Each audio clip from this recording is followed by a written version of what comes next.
Hey everyone, it's the Flying Collector. Welcome to the channel. I've got a really hot item to unbox today. The Zoukei-Mura's F-4 Phantom 2 EJ Kai Phantom Forever.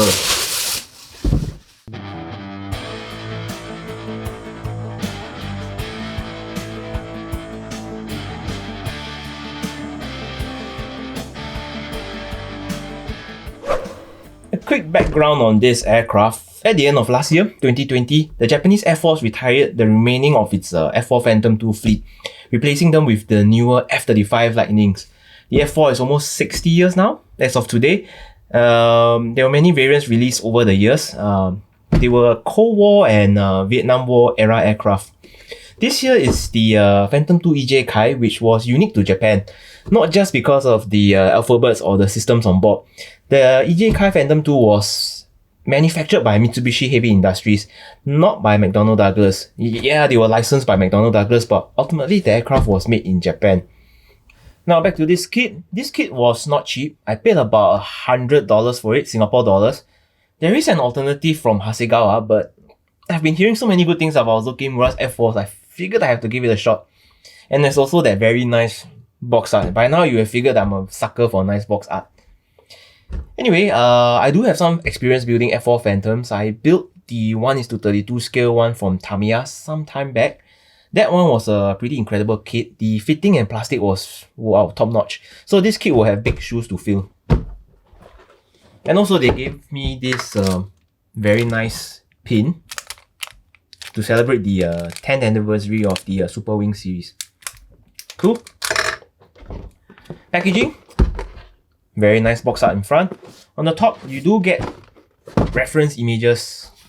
I must say the F4 Phantoms here is very nicely built. At the bottom, some Japanese instructions on how not to kill yourself. And there's nothing in the back.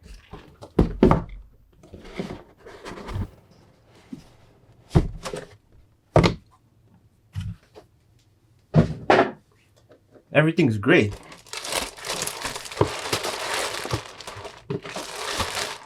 Yep, not a single colored screw.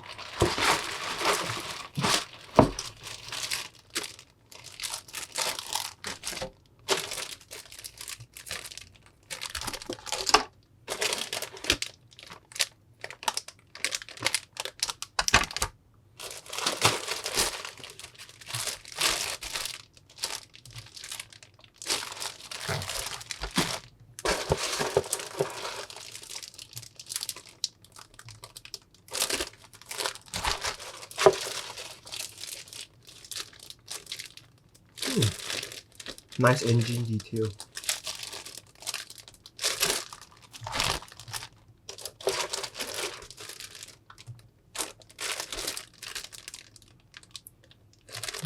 Wheel wells.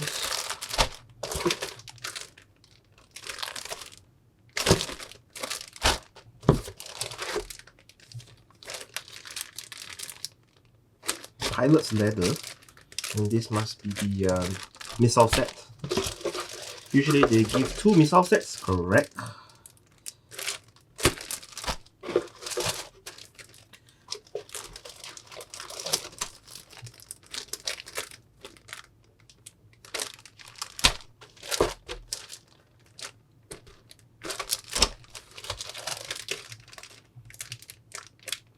These look like the flaps, maybe.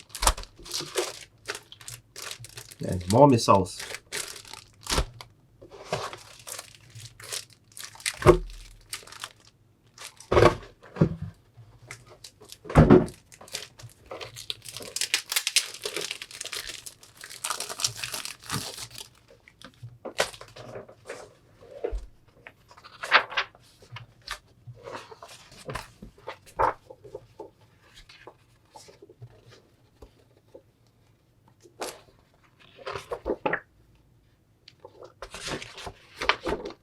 It's a very nice catalog. I might just scan this into the block.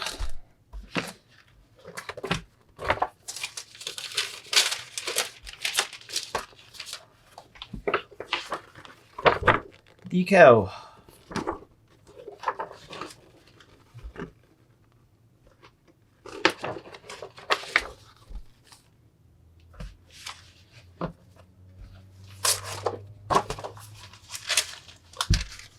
I was expecting more decals actually.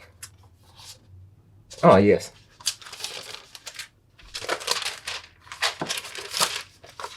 These are the tiny bits, and this one is the bigger ones, the liveries.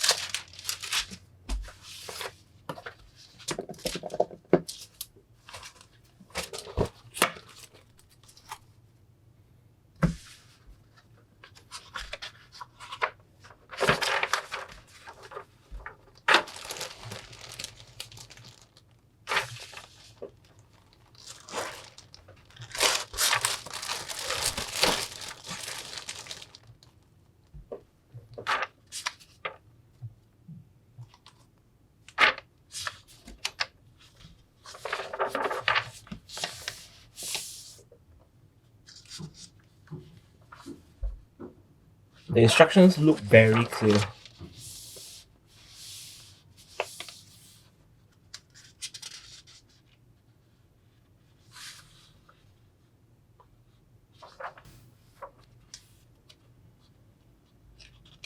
From the instructions, the cockpit actually looks very good.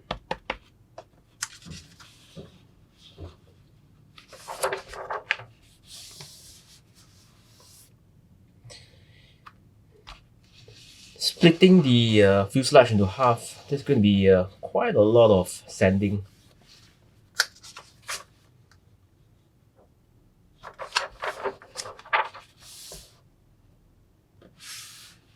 Engine can be displayed out.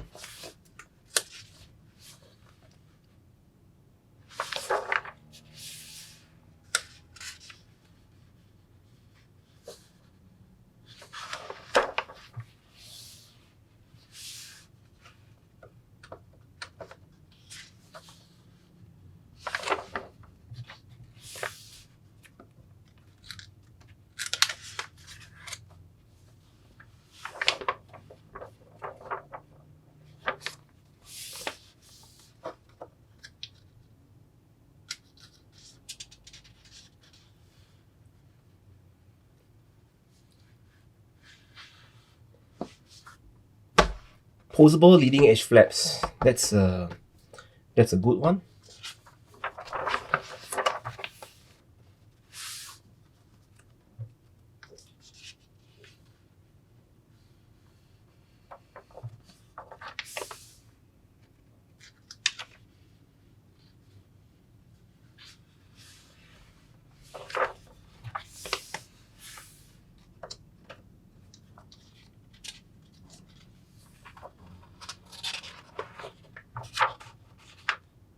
Quite a lot of parts for a 48 scale airplane.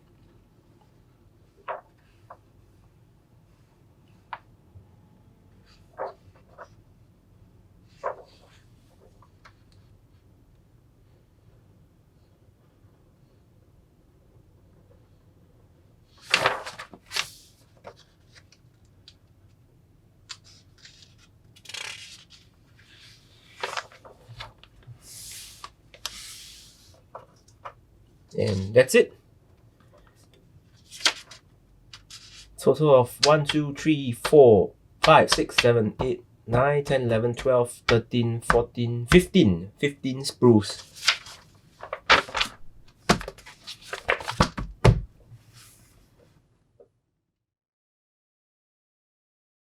With the wrappers off, I instantly noticed two things. Number one is the plastic surface. On my left is the Zoukei-Mura sprue, and on my right is the sprue I got from an Academy kit, the Apache AH64. The Zoukei-Mura sprue has this matte surface compared to the usual smooth surface that you get from the other kits.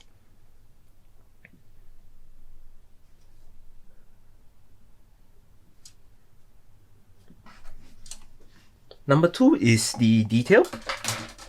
Very fine. I can see why people like Zoukei-Mura kits. One concern though, some of the detail is so fine, I worry that the surface primer and paint might cover up the detail. I guess you just have to be careful with the primer and paint. Anyway, this is sprue C, which is generally the cockpit parts like the seats and the pilot consoles. For the seats, I noticed the leg of a harness, neither is there a pilot.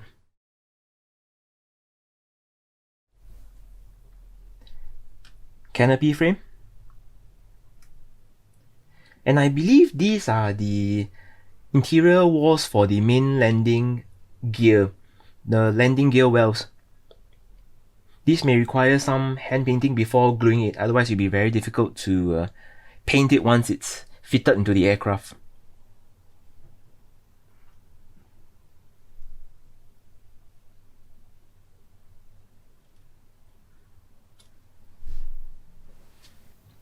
M sprue, mainly the bulkheads and flooring.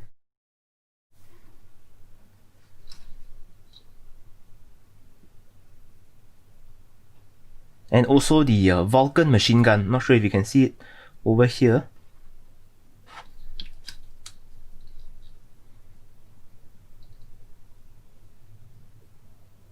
This one here.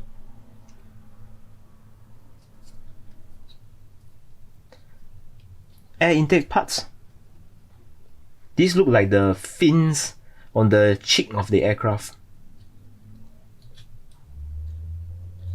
Very fine detail.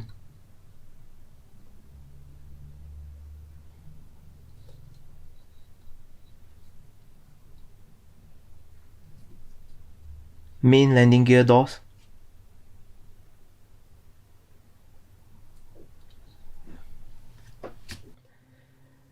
Next up is sprue A, which is the big parts like the fuselage. Notice that the rudder is fixed. I would have preferred if the rudder was one single separate piece instead of two thin pieces molded into the fuselage like this. The intake cover assembly is pretty similar to the Tamiya kit that I assembled previously. The F4 has a small gap between the intake and the fuselage. One challenge I encountered back then was spray painting into the narrow gaps without overspraying the outer surface, if you get what I mean. Anyway, for the intake covers, I noticed a groove underneath, so hopefully the engine intake is seamless when looked from the front. The Tamiya kit has a very ugly groove. It's not seamless. Sprue I, engine parts. Probably my favorite of all the sprues. So much detail, I'm actually contemplating whether to assemble the engine into the aircraft or display it separately. Speaking of which, the instruction manual has steps on how to create an engine support using the excess plastic sprue, should you want to display the engine outside. Dual intake tunnels. Intake bulkhead. This part is supposed to be hidden and it even has detail. And correct me if I'm wrong, these look like the afterburners. Very beautifully molded. I have not seen a kit with this much detail. Nose landing gear actuator. And the main landing gears.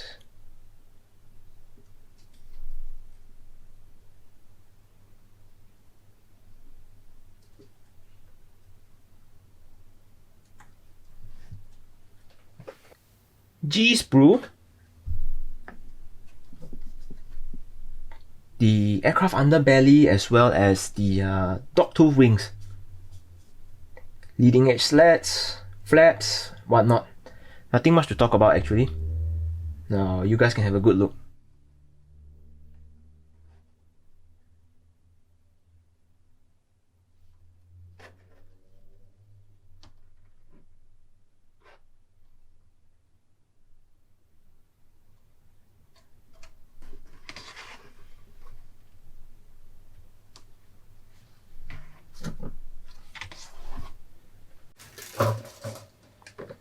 Next up is sprue E, the control surfaces, ailerons and flaps.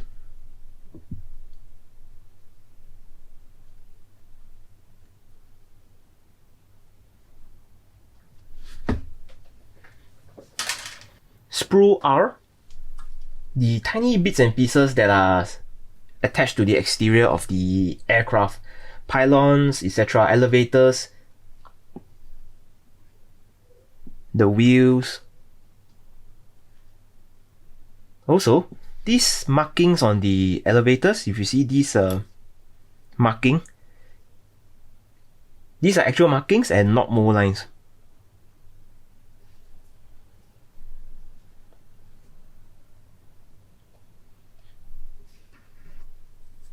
This long strip here is supposed to go into the back of the aircraft. So hopefully with this, it will cover up the seams after, you join the both parts of the fuselage, so less sanding to be done.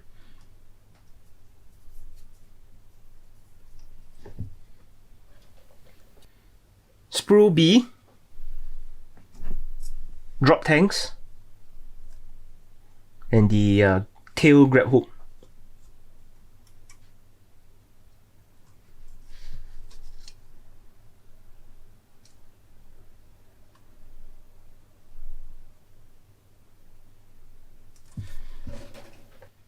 Sprue F, more drop tanks, and missiles.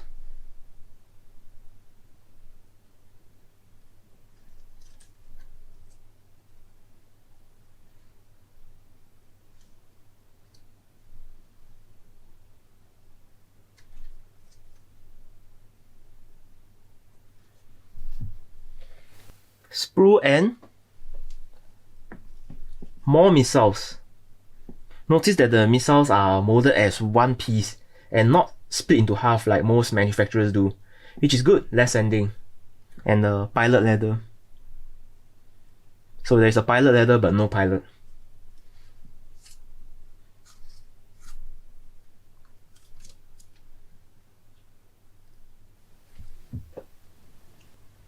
Sprue S, pylons for the missiles. You can see the tiny little rivets and panel line gaps.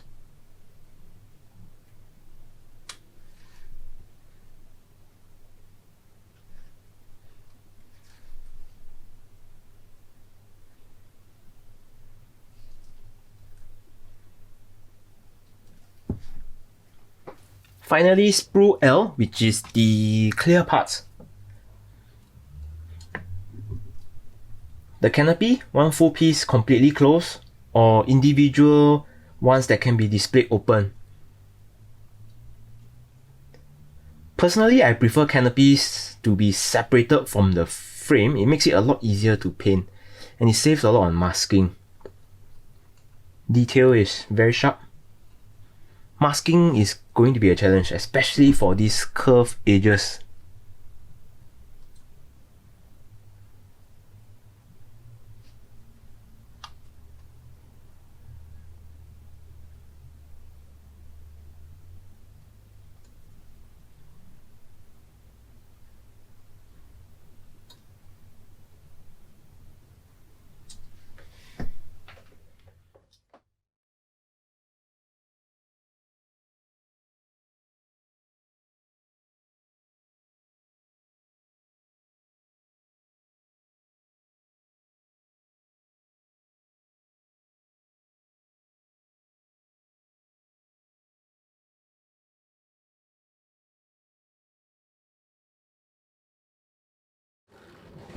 That's it for this unboxing. I hope this video has been useful to you. As always, do leave your thoughts in the comments below. Click the thumbs up if you enjoyed this video. Subscribe to support me. I'll see you in the next episode. Take care.